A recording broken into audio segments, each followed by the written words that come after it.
Merci beaucoup, professeur Salah. En tout cas, remercier très sincèrement le professeur Andia en fait, d'avoir organisé cette matinée. Cette matinée qui verra la naissance de la Société nigérienne de gériatrie et de gérontologie, qui est une émanation de la Société nigérienne de médecine interne. Ça, c'est entre lui et moi. Je disais déjà qu'on se fait avaler par les gériatres. Là. Il y a plus de gériatres que d'internistes maintenant à l'hôpital général de référence. Hein. Parce qu'on vient d'accueillir 2 nouvelles gériatres. D'accord? Le docteur Zara, qui est à ma gauche. Elle est où? Ah, et le docteur Yana, qui se cache là-bas, là, entre la cardio et l'ORL. En tout cas, je crois que c'est une très bonne initiative. Alors aujourd'hui, on va faire un petit voyage. Un voyage dans la fièvre aiguë chez l'adulte.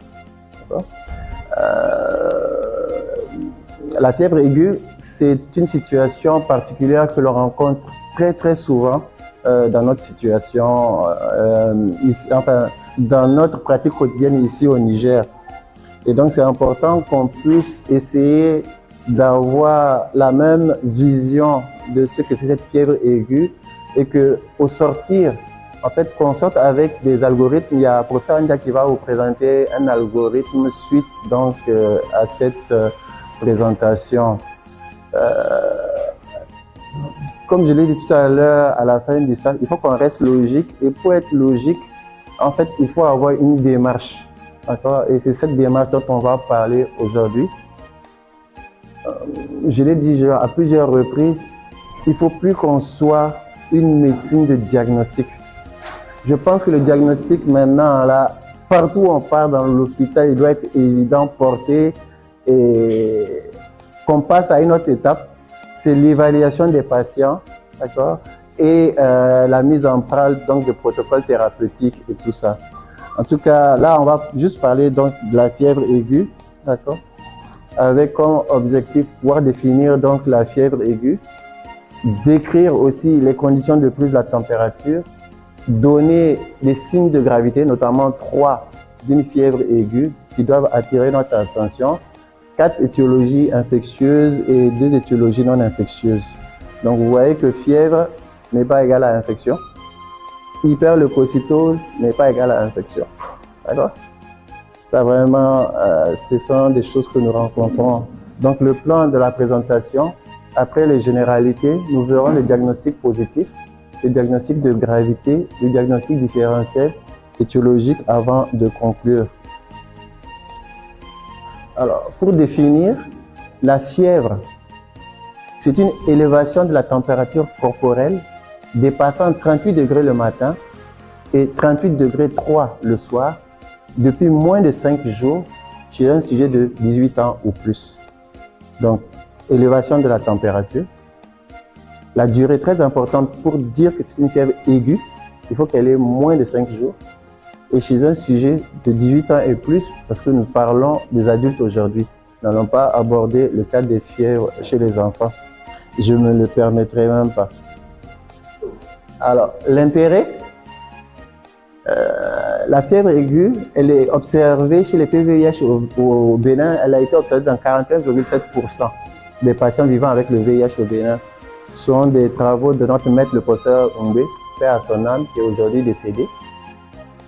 Le diagnostic positif est clinique et il est souvent aisé. D'accord? Mais moins aisé qu'on le dit maintenant parce que on va le voir dans la démarche. Souvent, en fait, le malade vous dit qu'il vient avec la fièvre.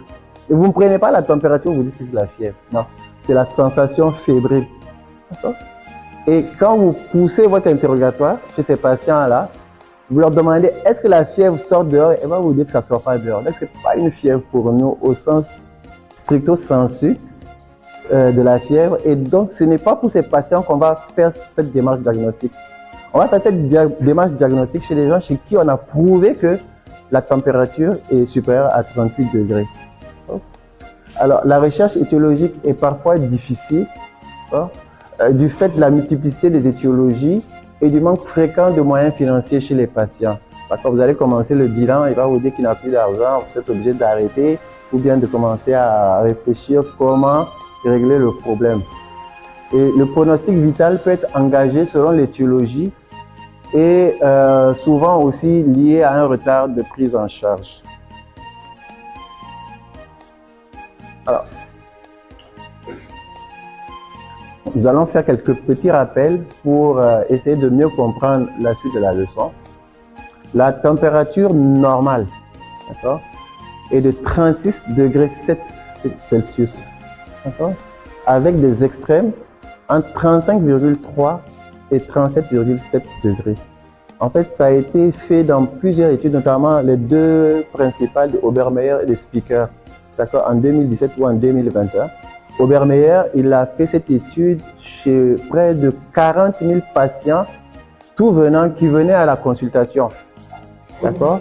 Et Spiker, il a fait chez 21 000 patients, d'accord, qui venaient à la consultation pour un motif autre que la fièvre. Et ils ont tous à peu près trouvé les mêmes résultats. C'était entre 35,3 degrés et 37,7 degrés Celsius. Vous voyez qu'il n'y a pas un seul chiffre, il y a des intervalles. Pourquoi? Parce qu'il y a des variations de la température. La température est beaucoup plus basse chez les consultants en gériatrie. Donc, chez la personne âgée, ils ont en général une température qui est beaucoup plus basse que chez les sujets jeunes. Elle est plus élevée chez la femme, d'accord, ou bien au cours de la grossesse et au cours des efforts. On verra que chez la femme aussi, la température varie selon le moment du cycle, d'accord, cycle menstruel.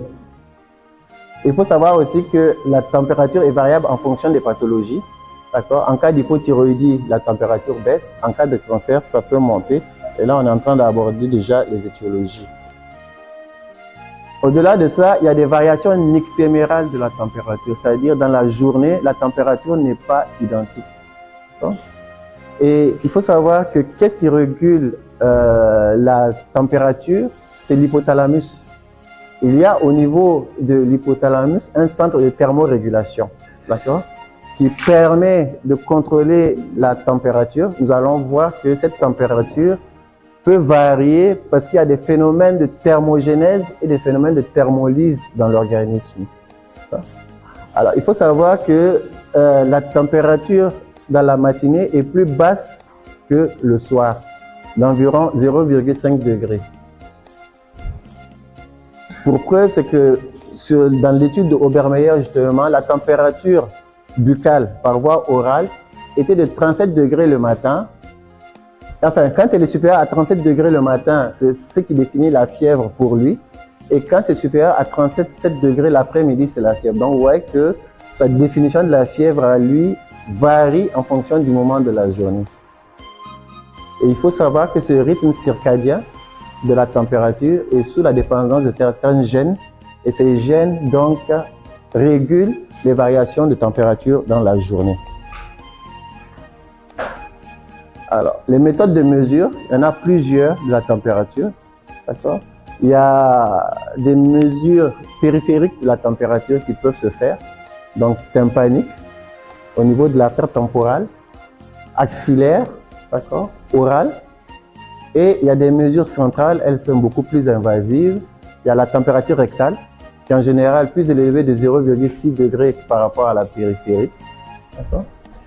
Il y a la prise à température par le cathétérisme des artères pulmonaires, par cathétérisme vésical ou la température œsophagienne.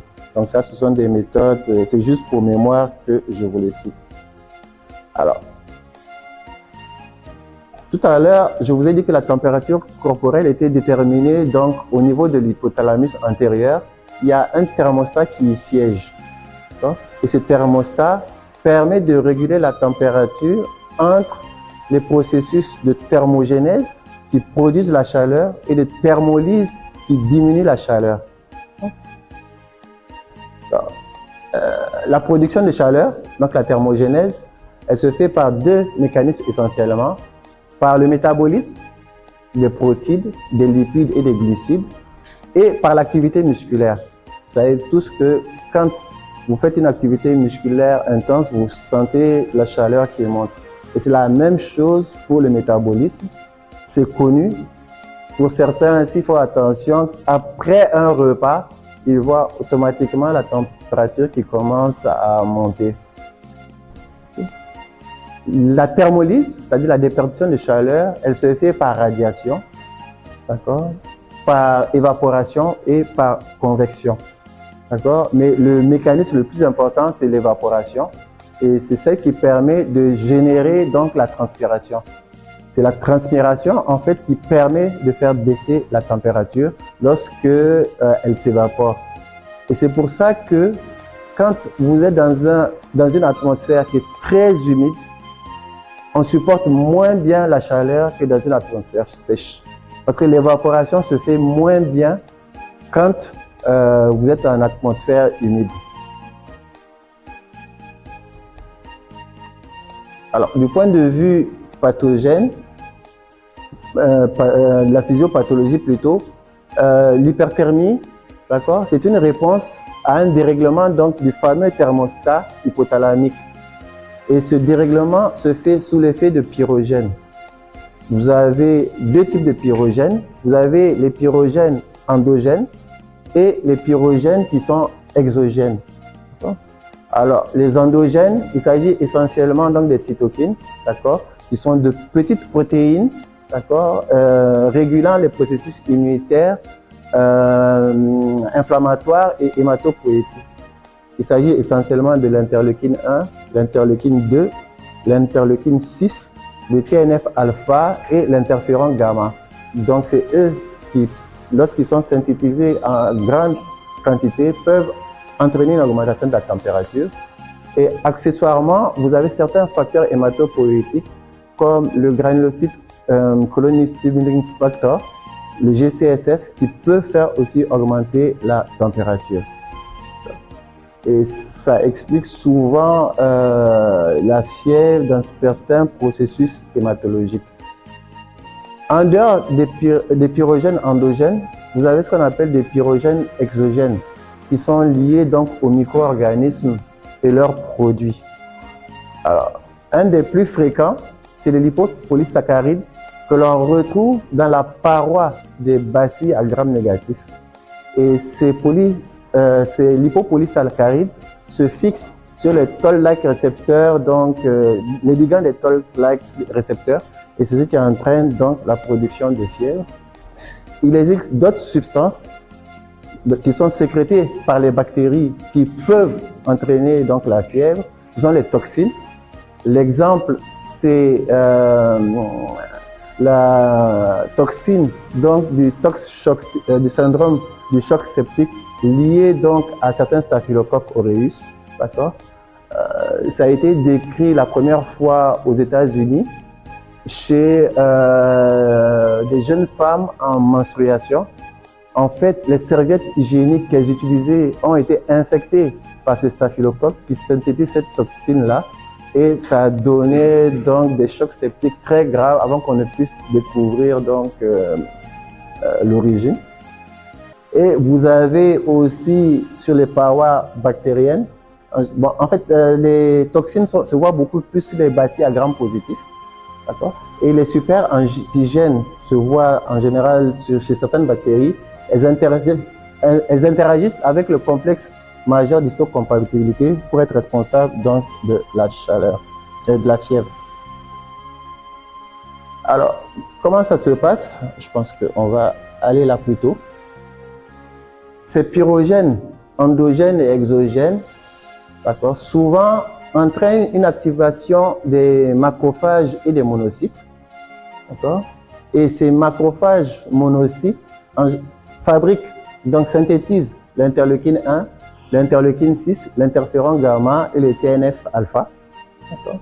Et eux, ils agissent au niveau de l'hypothalamus qui sécrète une prostaglandine E2 et c'est cette prostaglandine E2 qui fait monter le thermostat, fait passer la température de 37 à une température supérieure. Ça, c'est responsable d'une production de chaleur, d'accord? Et cette production de chaleur, l'organisme essaie de réagir à cette production de chaleur. Et donc ça donne la fièvre et l'organisme essaie de réagir en entraînant un frisson et en entraînant donc une hypersudation. Donc je reviendrai donc un peu en arrière ici. Donc c'est l'explication en fait de cette image. Je voulais juste vous parler du dernier point en bas pour vous dire qu'une hyperthermie modérée, lorsqu'elle est bien tolérée, elle est donc utile à l'organisme et doit être respectée. Donc, les antipyrétiques. Honnêtement, j'ai fait des stages à l'extérieur des services de maladies infectieuses où on n'a jamais utilisé du paracétamol pour les patients. Je pense que dans notre contexte, honnêtement, il faut nuancer les choses. Il fait quand même plus chaud chez nous. La fièvre est souvent moins bien supportée dans notre contexte. D'accord? Mais honnêtement, on utilise énormément de paracétamol ou d'antipyrétiques. Ça, ce n'est pas très bon parce qu'on ne sait pas si on est efficace ou pas sur la maladie. D'accord? Donc vraiment, c'est un appel. C'est pour ça que j'ai mis ça en rouge, que réduire la consommation donc, des antipyrétiques.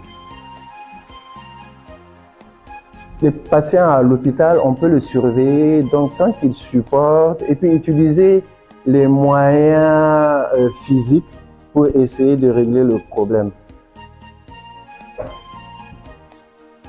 Alors, maintenant que nous avons vu ces rappels, compris d'où vient cette fièvre, nous allons voir comment est-ce qu'on pose le diagnostic de cette fièvre dans le diagnostic positif, en commençant par les circonstances de découverte.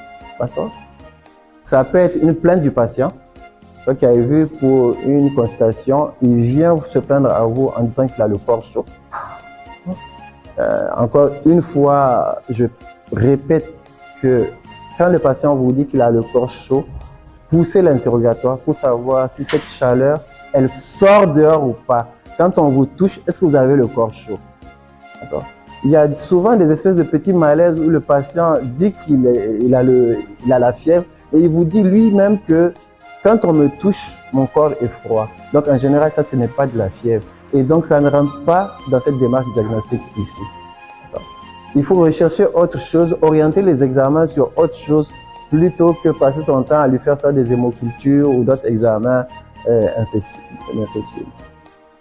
Ça peut être aussi, on peut découvrir de la fièvre devant des signes de gravité, d'accord, chez un patient, une anémie sévère, des manifestations cutanées, un purpura. La fièvre peut se voir en cours d'hospitalisation chez un patient qui était apyrétique à l'entrée. Donc, lors de la surveillance, vous voyez la fièvre qui apparaît. Et il faut faire très attention, ça peut être le signal d'une infection nosocomiale. D'accord? Et ça peut être des découvertes fortuites chez un patient qui vient en consultation pour, par exemple, une hypertension artérielle. Systématiquement, vous lui prenez la température et vous voyez qu'il a la fièvre. Ça me permet aussi de faire un petit arrêt ici sur des habitudes qui se perdent. Honnêtement, ça, je ne sais pas comment on va pouvoir le ramener. Au moment où j'étais interne, quand on venait à la consultation, avant que le médecin arrive, l'infirmier a pris la tension et la température sur tous les patients qui attendaient. Systématiquement. Et donc, nous, on ne contrôlait que quand c'était anormal. Et à l'époque, je me rappelle, c'était en médecine B, il y avait une seule infirmière, tous les lits étaient pleins, il y en avait plus que maintenant, parce que quand on a mis les box, on a diminué les lits. Il y avait des malades dans le couloir, et l'infirmier avait encore le temps de pouvoir faire tout ça.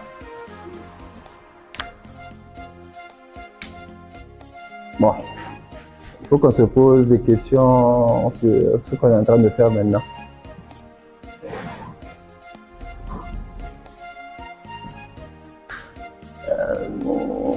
Après l'interrogatoire, vous examinez votre patient. Il faut savoir que le diagnostic positif donc de cette fièvre-là est posé par l'examen et il est basé sur la prise de la température. Alors, comment est-ce qu'on prend la température? Avec un thermomètre. D'accord? Il y en a plusieurs types. Il y a le thermomètre à mercure qu'on utilise le plus actuellement, mais qui a tendance à être abandonné à cause du mercure. Il y a des thermomètres électroniques. Il y a des thermomètres tympaniques, d'accord? Et il y a le thermomètre frontal que l'on prend justement au niveau de l'artère temporale, qui ressemble à un pistolet. Et vous avez l'électronique, le prototype, c'est les scanners thermiques que l'on place dans les endroits qui sont fréquentés par beaucoup de gens et qui émettent donc un signal quand la température est élevée chez un des passants. Alors, les sites de prise de la température, d'accord? La température que l'on considère comme étant la température centrale, c'est la température rectale, d'accord? Je pense que c'est surtout essentiellement chez les enfants qu'on l'apprend au niveau du rectum, pas chez l'adulte, d'accord? Sinon, on peut le prendre en axillaire, en buccal, en tympanique. Et la prise axillaire ou buccale, quand vous la prenez, il faut rajouter 0,5 degrés pour avoir la température centrale. Et la prise de la température tympanique, il y a le professeur Salah qui est là, elle est très rapide, mais elle peut être erronée en cas d'obstruction, donc de l'oreille, du conduit auditif externe, par un bouchon de cérumen par exemple. D'accord? Là, ça peut vous donner une fausse température.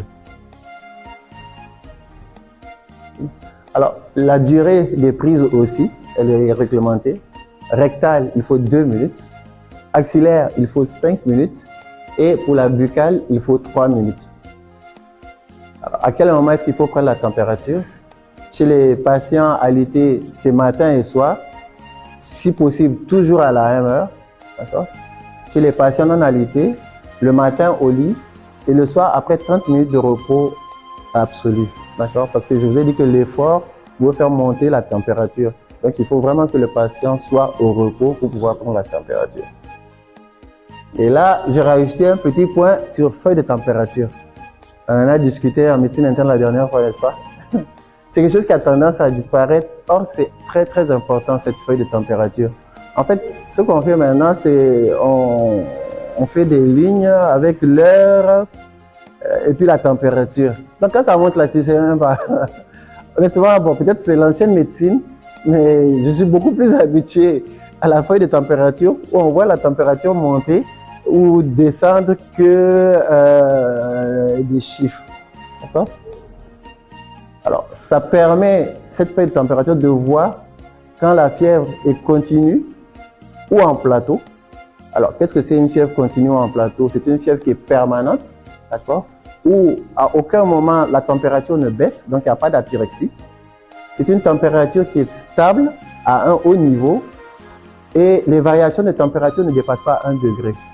Donc, quand il est autour de 39, il peut être 39,5, 38,5, mais ça ne dépasse pas. Et il est en permanence, à toutes les prises, il se situe dans cette fourchette-là, ce qu'on appelle la fièvre continue ou en plateau. Maintenant, la fièvre oscillante, ce sont des fièvres avec des variations très importantes dans la journée. Elle est souvent subnormale le matin, élevée et accompagnée de sueur profuse le soir. Vous avez la fièvre intermittente, ça vous donne des pics d'intensité variables avec température normale entre les accès. Et une chute thermique toujours à un moment fixe de la journée. Il y a des exemples que je vais vous montrer tout à l'heure. Et il faut faire attention entre la fièvre intermittente et la fièvre rémitente. La différence entre la fièvre intermittente et la fièvre rémitente, c'est que la fièvre rémitente, à aucun moment la température est normale dans la journée. D'accord? Donc, ce sont des températures qui sont élevées. D'accord? Pour l'intermittente, elle arrive, on peut avoir une température normale. Mais pour la rémitante, la fièvre peut chuter, mais elle est toujours supérieure à 37, à 38 degrés. D'accord? Ensuite, il y a les fièvres désarticulées, ce sont des fièvres irrégulières avec des pics à 40 et des apyrexies. Et finalement, on a les fièvres ondulantes ou récurrentes où vous avez la fièvre qui peut persister pendant plusieurs jours, qui augmente progressivement, qui reste un peu en plateau et qui diminue progressivement sur plusieurs jours. Les voilà schématisés ici, d'accord? Donc là, vous voyez qu'une fièvre, une feuille de température, ça peut être très beau. D'accord? Ça, c'est la fièvre. Voici, bon, je n'ai pas fait le trait rouge. Le trait rouge, ça, c'est la température normale. Et ici, vous voyez qu'elle est élevée, pratiquement tout le temps très élevée, avec de petites variations, mais ces variations ne sont pas très importantes. Là, vous avez donc les fièvres oscillantes, d'accord, où vous avez une fièvre très élevée avec retour à la normale de la température à plusieurs reprises dans la journée. La fièvre intermittente, d'accord, où vous avez des pics fébriles, retour à la normale, des jours d'apyrexie et reprise de la fièvre. Ça, c'est ce qu'on voit dans l'accès de révision schizogonique du palud. Vous avez donc les fièvres hectiques qui sont des fièvres complètement désarticulées. Et là, c'est la fièvre, le prototype de la fièvre ambulante. Une fois que vous avez porté le diagnostic de la fièvre, il faut rechercher rapidement les éléments de gravité pour pouvoir asseoir une prise en charge urgente si c'est nécessaire. Et donc, très rapidement, il faut rechercher ces diagnostics de gravité dépendent souvent de l'étiologie, d'accord, mais aussi des signes associés et du terrain. Alors, les signes associés, d'accord, c'est le sepsis sévère ou choc septique, donc la baisse, c'est-à-dire la baisse de la température, donc une instabilité hémodynamique, d'accord.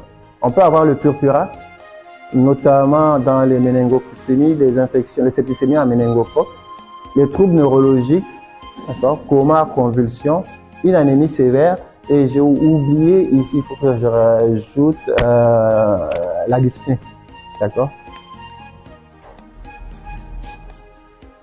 Alors, les terrains à risque, il y a l'immunodépression congénitale, ça rentre dans le cadre de la pédiatrie. Il faut faire très attention chez les patients neutropéniques, donc qui ont moins de 500 mm3 de polynucléaire neutrophile.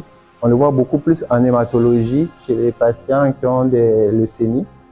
Chez les patients splénectomisés, parce que vous savez que quand on a une splénectomie, on perd la possibilité d'opsoniser certains germes, notamment qui sont encapsulés, tels que le pneumocoque, l'hémophilus. Il faut voir toutes les autres immunodépressions acquises, notamment donc l'infection par le VIH. Il faut faire très attention aussi chez la femme enceinte, d'accord? C'est un terrain à risque. Vous savez qu'il y a une espèce d'immunodépression pour qu'il puisse y avoir une tolérance donc immunologique de la grossesse. Et il faut faire attention aussi aux porteurs de matériel étranger. Là, on n'a pas nos amis traumatos qui sont là. C'est essentiellement chez eux, mais ça peut se voir aussi en cardio de plus en plus maintenant avec les valves, les stents et tout ça. Et aussi en oncologie, de plus en plus chez les patients qui ont des chambres implantables. Pour pouvoir faire la chimiothérapie, le produit il est très corrosif. Quand on le passe par voie intraveineuse, donc on met en fait une espèce de réservoir, en général sur la suce clavière, et on injecte le produit de chimio dans ce réservoir et il diffuse progressivement dans le sang. Donc il faut faire attention à ces porteurs de matériel étranger. Alors, très rapidement, peut-être qu'on va en faire un autre sur le syndrome de réponse inflammatoire et les sepsis. C'est quelque chose de très particulier, donc il faut vraiment, c'est ça un peu notre hantise, il faut rechercher le sepsis sévère très rapidement parce que ça doit amener une action urgence. Donc, qu'est-ce que c'est le sepsis sévère? C'est un sepsis, c'est-à-dire une infection déterminée, c'est-à-dire vous avez de la fièvre ou une tachycardie ou une dyspnée ou plus ou moins une hyperleucocytose ou au contraire une leucopénie associée à un dysfonctionnement d'organes. D'accord? Ça peut être une insuffisance circulatoire, donc une hypotension, avec une pression artérielle systolique inférieure à 90 mm de mercure, ou la réduction de 40 mm de mercure sur les chiffres habituels, donc par exemple chez les hypertendus, quand ils font une hypotension, si sa tension est toujours très élevée, il ne faut pas attendre qu'il arrive à 90 pour parler d'hypotension. Donc, il y a 40 mm par rapport à ces chiffres habituels, il faut faire très attention déjà. D'accord. Rechercher l'acidose lactique, malheureusement, dans notre contexte, ça ne se recherche pas. Donc, l'oligurie, d'accord. Il faut rechercher s'il n'y a pas de trouble de la conscience, d'accord, avec ou des troubles de la vigilance avec une encéphalopathie aiguë, d'accord.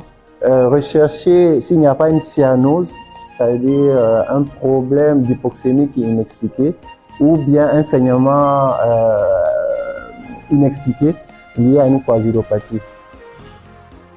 Alors, le choc septique, c'est encore plus grave que le sepsis sévère. Donc, c'est la période un peu au-dessus qui se manifeste. Donc, c'est un sepsis sévère avec une hypotension persistante malgré donc un remplissage vasculaire adéquat et qui nécessite donc des drogues inotropes ou vasopressives. Ça, si vous voulez, on peut en faire un topo à part. Alors, une fois que vous êtes dans cette situation, très rapidement, qu'est-ce qu'il faut faire? Il faut hospitaliser et prendre en charge selon chaque cas. D'accord? Prendre un apport veineux. Les réa vont vous dire même 2 apports veineux. D'accord? Transfuser s'il y a une anémie sévère et transférer en unité de soins intensifs dès qu'il y a un coma ou bien quand vous suspectez le choc septique, vous ne le gardez pas en section. Vous le transférez en unité de soins intensifs avant peut-être même de le transférer en réanimation. Alors, la fièvre peut prêter à confusion avec plusieurs pathologies, la fièvre aiguë surtout. La première, c'est les fièvres qui ne sont pas aiguës. Vous avez les fièvres intermédiaires, dont la durée est entre 5 et 21 jours. D'accord? On ne les classe plus dans la fièvre aiguë, c'est pour ça que je l'ai mis en diagnostic différentiel. La fièvre prolongée, lorsque elle dépasse 21 jours, là, on parle de fièvre prolongée. Mais un des diagnostics qu'il faut avoir à l'esprit, c'est la thermopathonémie, d'accord, que certains appellent aussi syndrome de Munchausen. En fait, ces personnes, la prise de température est falsifiée, d'accord, pour des bénéfices plus ou moins secondaires. Alors souvent, ça se voit dans l'entourage de quelqu'un qui est de la santé, d'accord, qui, pour des raisons qu'on ne comprend pas toujours, veut que son parent soit considéré comme étant fébrile. Et donc, comment on fait la différence? C'est le soignant lui-même qui prend la température. Quand il prend la température, elle est normale. En fait, c'est une fausse déclaration par la thermopathonémie, d'accord? Ou bien, si le patient peut émettre les urines, c'est de prendre la température dans les urines. S'il a la fièvre, normalement, la température aussi des urines va augmenter. Alors, une fois le diagnostic de la fièvre posé, diagnostic positif, les causes d'erreur écartées, il est important donc de faire donc cette démarche étiologique en commençant par un interrogatoire. Honnêtement, l'interrogatoire doit être très minutieux et doit rechercher plusieurs choses. Vous savez, là, de plus en plus, on fait de la télémédecine et de la médecine assez rapide. On ne s'arrête plus pour analyser les signes. On le dit souvent quand on voit les observations. C'est très important de caractériser les signes qu'on a. Et c'est très intéressant, en les caractérisant déjà, on est en train de faire une démarche diagnostique pour essayer de voir quelles sont les étiologies probables et on pose des questions sur les signes associés pour aller dans ce sens-là. Alors, il est très important de savoir comment la fièvre s'est installée. D'accord? Est-ce que c'est une installation brutale ou progressive? En général, dans les maladies infectieuses chez les pyogènes, c'est brutal. D'accord? Le contexte de survenue de cette fièvre, la temporalité, est-ce que c'est une fièvre qui se voit dans l'après-midi? Est-ce que c'est dans la nuit? D'accord? Est-ce que c'est dans la matinée? Et tout ça, ça vous donne déjà une idée sur la cause possible de cette fièvre. Est-ce que cette fièvre, elle est permanente? continue ou bien elle est intermittente. Donc, il est important d'avoir toutes ces notions. Il faut rechercher les signes qui sont associés, notamment les signes généraux. Est-ce qu'il y a une anorexie? Est-ce qu'il y a un amaigrissement? Les signes fonctionnels, est-ce qu'il y a des frissons? Est-ce qu'il y a des sueurs? Est-ce qu'il y a des douleurs? Céphalée, courbature, myalgie, arthralgie. Est-ce qu'il y a une insomnie? Est-ce qu'il y a une diarrhée?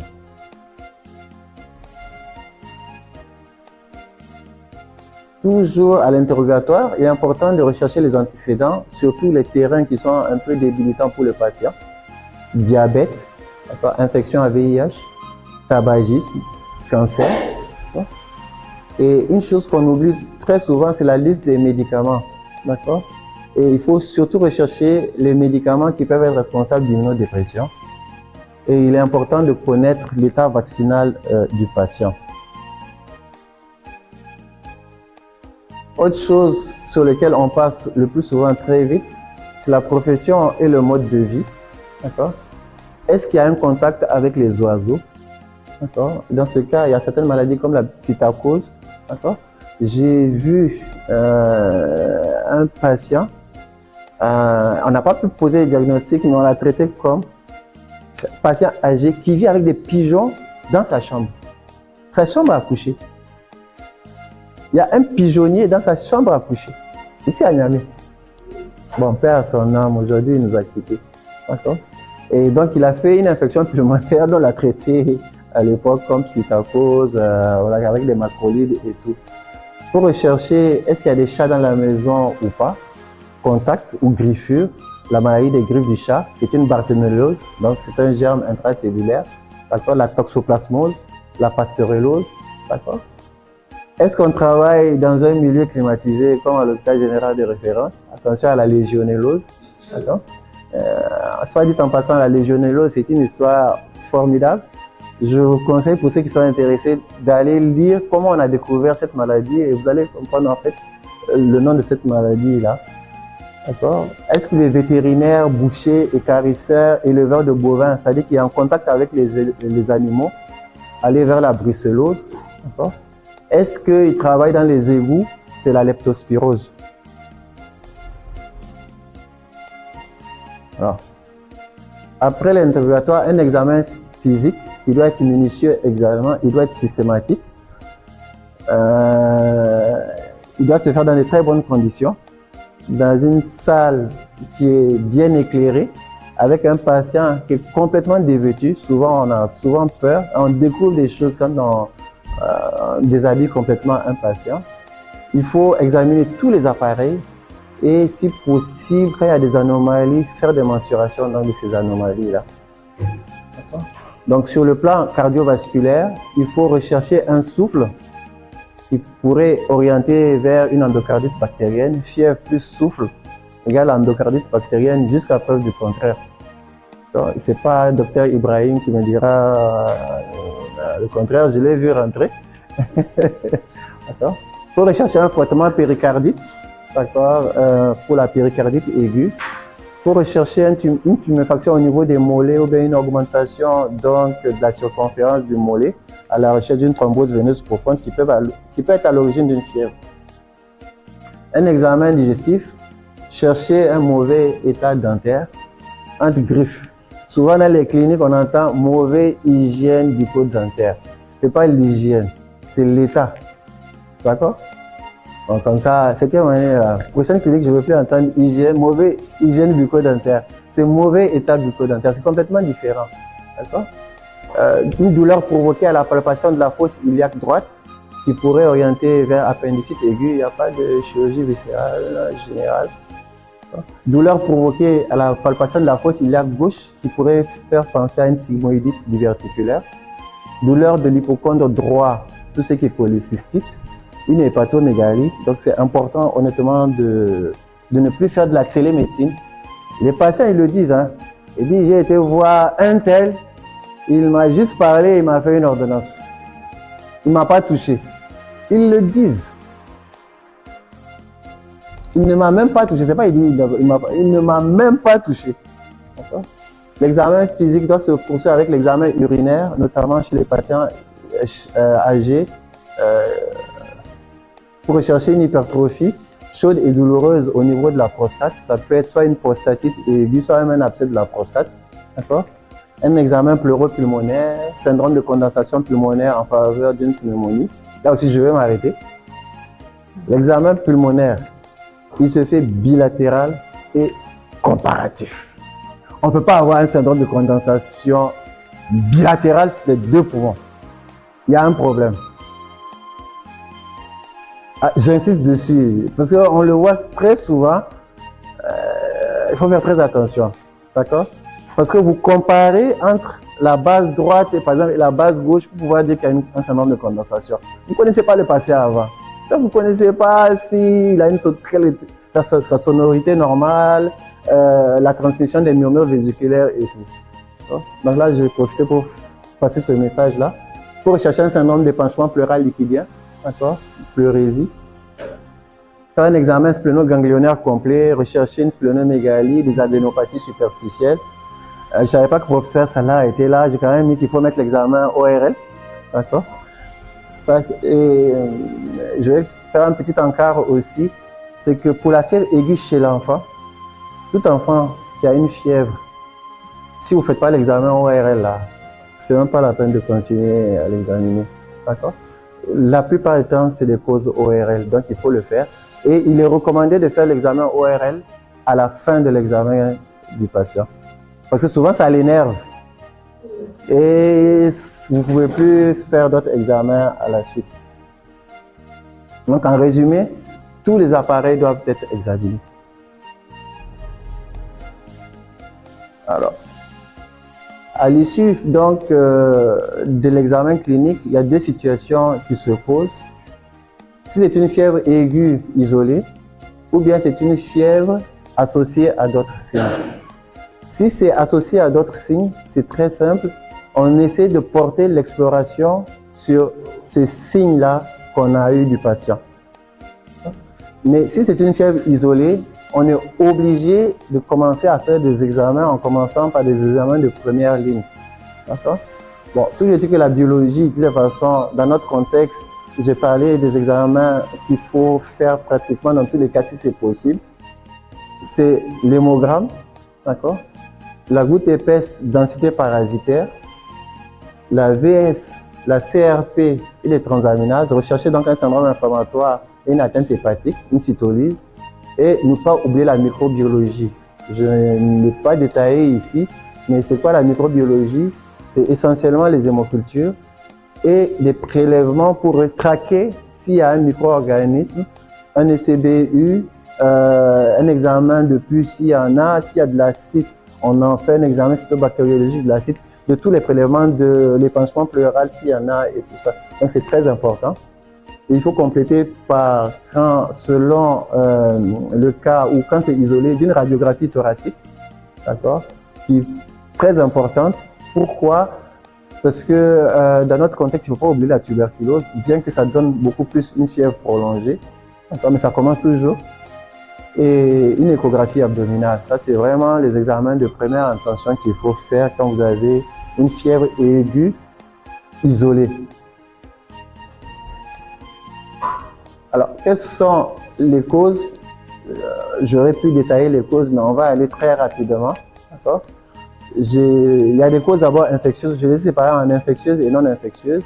Et dans les causes infectieuses, j'ai exprès commencé par les causes parasitaires à cause du paludisme qui est le plus fréquent dans notre contexte. Mais le paludisme, les gens ne le connaissent pas. Honnêtement, nous tous, et les cliniciens et le laboratoire. Hier, à la consultation, j'ai eu une patiente roumaine qui est arrivée et qui avait une densité parasitaire à 240 avec une PCR négative au paludisme.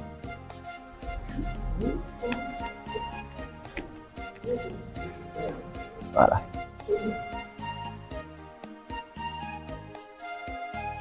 Donc c'est là que je dis que souvent on attribue à tort certaines choses au paludisme. Elle m'a demandé est-ce que c'était possible. Bon, j'ai dû lui expliquer. Ensuite, vous avez d'autres affections parasitaires telles que la toxoplasmose, l'amibiase hépatique, la leishmaniose viscérale. Il y en a ici, surtout vers la région de Tawa. Ensuite, les causes bactériennes, il y a la fièvre typhoïde, notamment au premier septénaire. Et là aussi, je vais m'arrêter par rapport à la fièvre typhoïde avec le fameux sérodiagnostic de Vidal. Le sérodiagnostic de Vidal, c'est un examen sérologique.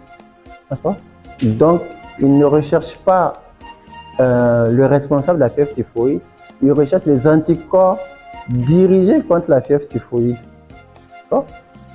Alors, quand j'étais à la fac, on m'a appris que pour faire le diagnostic de fièvre typhoïde, il fallait faire 2 sérodiagnostics de Vidal, avec une augmentation du taux des anticorps entre les 2 examens. C'est-à-dire que quand vous avez des anticorps qui sont positifs, 10 jours après, il faut faire un autre Vidal. C'est quand vous avez une ascension du taux des anticorps que vous pouvez dire que c'est un Vidal, c'est une fièvre typhoïde. Mais là, on assiste à toutes sortes d'interprétations. Ça veut dire que c'est des anticorps. Mais peut-être que si la personne a des anticorps, c'est peut-être qu'elle ne va plus faire de fièvre typhoïde. Mais non, on met des antibiotiques, on refait un Vidal, c'est encore positif, c'est une résistance, on change d'antibiotique. Honnêtement, c'est pour ça qu'à un moment, on a demandé l'arrêt du sérodiagnostic de Vidal dans les hôpitaux. Parce que les gens ne l'utilisaient pas à bon escient. Donc la fièvre typhoïde, maintenant le diagnostic, c'est beaucoup plus l'hémoculture, la coproculture. Vous avez les endocardites bactériennes qui réalisent quand même une urgence. Vous avez les pneumonies bactériennes, les méningites, les infections biliaires, les infections urinaires, les infections pelviennes et la brucellose.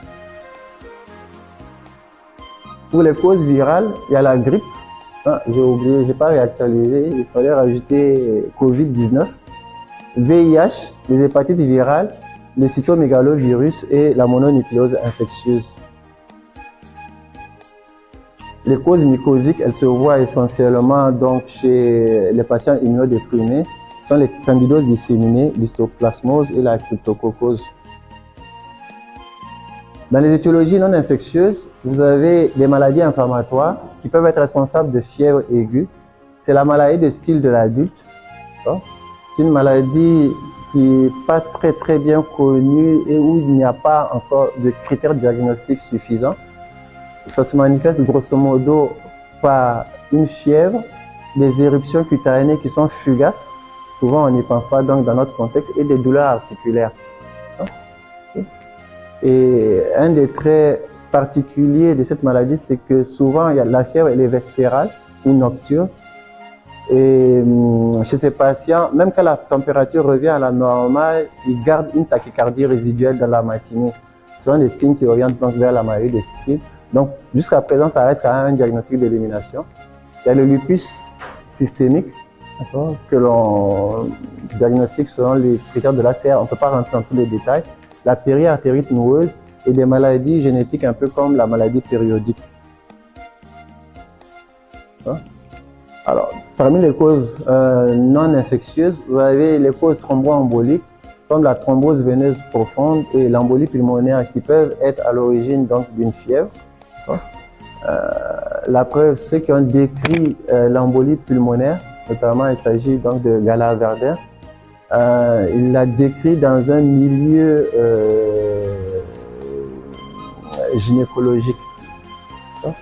Et notamment pour la thrombose veineuse profonde, ils avaient remarqué que chez ces patients qui avaient une thrombose veineuse profonde, le pouls et la température augmentaient progressivement au cours de l'évolution. Donc, vous voyez, c'est la signe de la pancarte, c'est la courbe thermique qui a pu permettre de faire le diagnostic de ces maladies-là. Il y a des maladies métaboliques qui peuvent être à l'origine d'une élévation de la température, c'est la goutte, la chondrocalcinose, et il y a des causes néoplasiques, leucémie, lymphome, Et il y a deux cancers solides qu'il ne faut pas oublier, mais on les met beaucoup plus dans le cadre des fièvres prolongées, c'est cancer du foie et cancer du rein. Nous avons aussi des causes endocriniennes, notamment l'hyperthyroïdie et l'insuffisance surrénale aiguë qui peuvent être à l'origine donc de fièvre. Il existe des causes médicamenteuses, d'accord, et iatrogènes. Vous avez certains médicaments, notamment en cardio, la procaïnamide, l'hydralazine, la méthyldopa, qui peuvent être à l'origine de fièvre, les anti-infectieux, essentiellement les bêta-lactamines, les sulfamides et l'isoniazide, les antinéoplasiques, la bléomycine, l'hydroxyurée, l'interféron, les neuroleptiques et les antiépileptiques. Je terminerai donc ces étiologies par des situations particulières, d'accord? Donner 3 exemples. Il y a l'hyperthermie d'effort.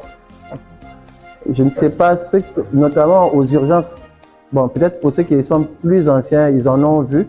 Chez les jeunes recrues de la gendarmerie qui allaient faire du sport, d'accord, de façon intensive, ils arrivent donc avec une hyperthermie d'effort, donc une exagération de l'activité musculaire qui a fait monter la température, responsable aussi d'une rhabdomyolyse avec insuffisance rénale et tout ça, d'accord, donc c'est connu. Il y a le coup de chaleur, d'accord. Là aussi, c'est l'exposition à la chaleur, surtout chez les personnes qui sont âgées, qui réagissent très mal, donc qui ont des problèmes donc, de thermolyse, et donc ça peut donner ce coup de chaleur là. Et vous avez certaines atteintes hypothalamiques, j'ai préféré les mettre à côté, d'accord, qui peuvent être donc dysréguler directement le thermostat et être à l'origine de fièvre. Et peut-être parler, en plus donc des médicaments, tout à l'heure qu'on a vu neuroleptique, le syndrome malin de neuroleptique aussi, d'accord, il faut faire très attention donc à la fièvre lors de l'utilisation donc de ces neuroleptiques là. Donc pour conclure, la fièvre aiguë, c'est un symptôme qui est fréquent en consultation médicale. Il est très important d'avoir une très bonne démarche diagnostique pour retrouver l'étiologie. Mais dans notre contexte, poser même le diagnostic positif de cette fièvre-là, d'accord? Il faut savoir que les causes infectieuses dans notre contexte sont les plus fréquentes, mais il ne faut pas oublier aussi les causes non infectieuses. Je pense que nous sommes au terme donc, de notre voyage au niveau de la fièvre aiguë et je vous remercie de votre attention.